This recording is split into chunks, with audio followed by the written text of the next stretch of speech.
సరే అమ్మా వెళ్ళొస్తాను. అవునా, సరే సరే. అరే ఏంటి బాబాయ్? ఏంట్రా మీ ఆవిడ అలా చేస్తున్నది? ఏమైంది బాబాయ్?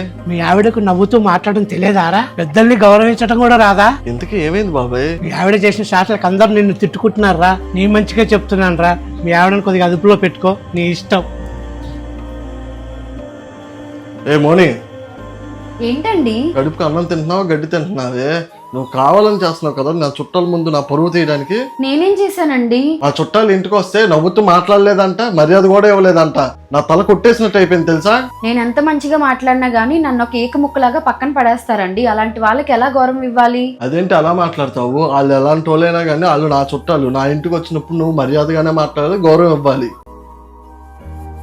అయినా నిన్ను ఎలా పెళ్లి చేసుకున్నాను, నా బుద్ధి తక్కువ. నీకు ఎలా మాట్లాడాలో కూడా చేత కాదు. అవునండి, మీరు చెప్పింది కరెక్టే. నాకు ఎలా మాట్లాడాలో తెలీదు. కానీ మనసులో ఒకటి పెట్టుకుని బయట ఇంకోలా ప్రవర్తించే గుణం మాత్రం నాకు లేదు. ఒక్కటి చెప్తాను, గుర్తుపెట్టుకోండి. మనిషి స్థాయిని చూసి గౌరవం ఇవ్వకూడదండి, వాళ్ళ గుణాన్ని చూసి ఇవ్వాలి. అది చిన్నవాళ్ళైనా పెద్దవాళ్ళైనా సరే.